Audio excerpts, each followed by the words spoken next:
नमस्कार मित्रों, आज हम लोग बात करने वाले हैं साइन फंक्शन पे। साइन फंक्शन के बारे में आपने थोड़ा बहुत पढ़ रखा होगा, तो पहले हम उसी के बारे में डिस्कस कर लेते हैं कि साइन आपने क्या जानते हो। साइन इक्वल टू क्या होता है, लंब बटे कर्ण होता है ना। ये सभी लोग जानते हैं, परपेंडिकुलर अपॉन हाइपोटेन्यूस। और ये कब काम करता है, जब आपका राइट एंगल ट्रायंगल होता है। तो राइट एंगल ट्रायंगल में यदि ये वाला एंगल हम थीटा ले लेते हैं तो ये वाला आपका लंब होता है, ये कर्ण होता है और नीचे आधार होता है ना। चलिए, आप इसमें भी बहुत सारी छोटी छोटी चीज़ें आप जानते ही हो, जैसे कि साइन 0 की वैल्यू कितनी होती है, 0 होती है ना। और साइन 90 की वैल्यू कितनी होती है, 1 होती है, ये भी आप जानते होंगे। और साइन 45 कितना होता है, 1/√2 होता है। साइन 60 कितना होता है, √3/2 होता है। और साइन 30 कितना होता है, साइन 30 हमारा 1/2 होता है ना।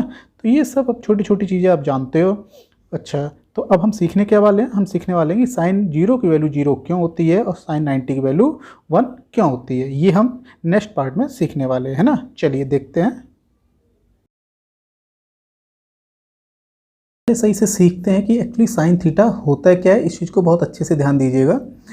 साइन थीटा होता है, जैसे कि सपोज ये आपका कोई एंगल थीटा दे रखा है ना। एंगल की हम पहले बात छोड़ देते हैं, पहले हम बात कर लेते हैं कि एक्चुअली साइन होता क्या है ना।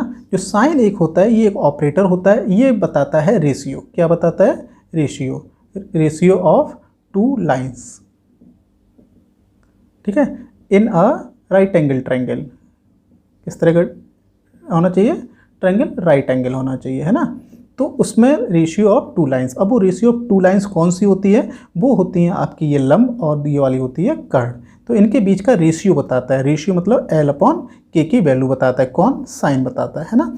तो अब ये डिपेंड करेगा कि यहाँ पर ये जो एंगल बनेगा, यहाँ पे जो आधार है, आधार से ये कितना एंगल बना रहा है उस पर डिपेंड करता है। तो उसी हिसाब से ये रेशियो आपके चेंज होते रहते हैं ना। तो ये सीधा सीधा वैल्यू आप किस पे डिपेंड करेगा, थीटा पे। मतलब थीटा यहाँ पे एक तरह इनपुट का काम करेगा, तो साइन उसको कैलकुलेट करेगा, बताएगा ये रेशियो किस फॉर्म में है, राइट। तो चलिए, तो इसी पे बहुत बेसिक चीज़ें देखनी है। तो इसी के अकॉर्डिंग मुझे सीखना है कि साइन 0 की वैल्यू 0 क्यों हो जाती है और साइन 90 की वैल्यू 1 क्यों हो जाती है ना। तो ये चीज़ मुझे देखनी है।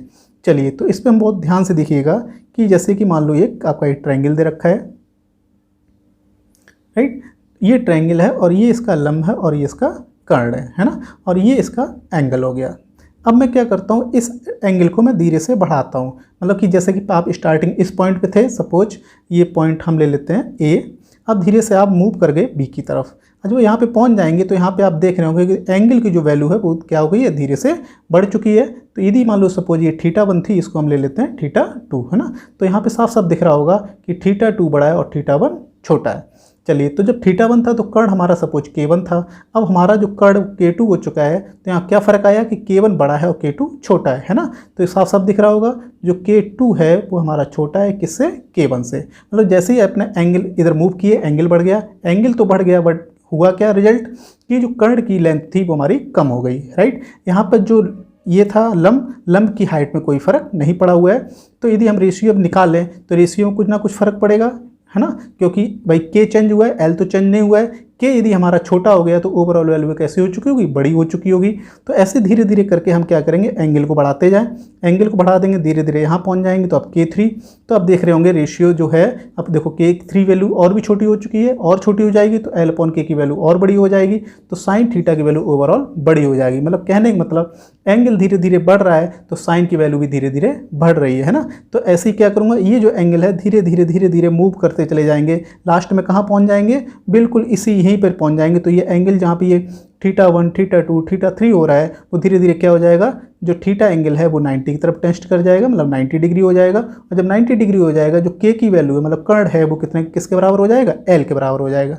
तो K और L की वैल्यू जब बराबर हो गई तो साइन का रेशियो क्या कहता है कि साइन का रेशियो होता है हमारा पास L/K। जब दोनों की वैल्यू बराबर है तो ये वैल्यू कितनी हो जाएगी, साइन थीटा की वैल्यू 1 आ जाएगी, है ना। तो ये चीज़ काफ़ी अच्छी से समझ में आ गई होगी। तो इसी के अनुसार फिर अब मैं क्या बताने वाला हूँ, साइन 0 की वैल्यू 0 क्यों होती है। ये तो मैंने आपको क्लियर कर दिया कि साइन 90 की वैल्यू 1 कैसे आती है ना। चलिए आगे देखते हैं, लोग इसमें देख लेते हैं साइन 0 डिग्री की वैल्यू 0 क्यों आती है ना। तो इसके लिए भी एक हम राइट एंगल ट्रायंगल बना लेते हैं।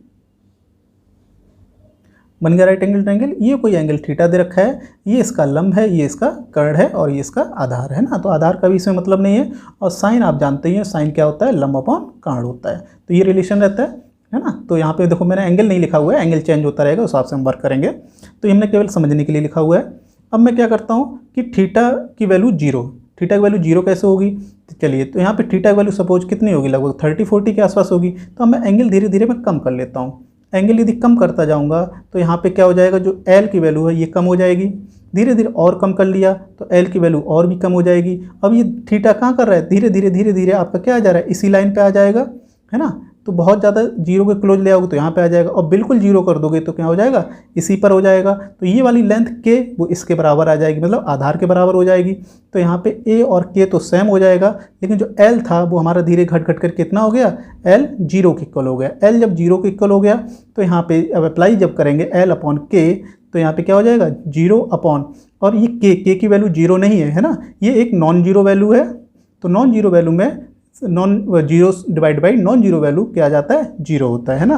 तो यहाँ पे साइन 0 आपको पता चल गया कितना आ गया, 0 डिग्री है राइट।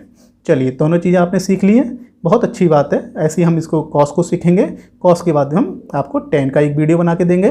तो ये जब आप बेसिक चीज़ें सीखते हैं तब आपको कोई भी टॉपिक पढ़ने में बहुत अच्छा कॉन्फिडेंस आता है और उससे रिलेटेड क्वेश्चन सॉल्व करने में भी आसानी रहती है ना। यदि मेरे चैनल को सब्सक्राइब ना किया हो तो फट से सब्सक्राइब कर लीजिए, लाइक कर दीजिएगा, और वीडियो अच्छा लगा तो अपने फ्रेंड्स के पास भी शेयर कर दीजिएगा। Okay, thank you, bye.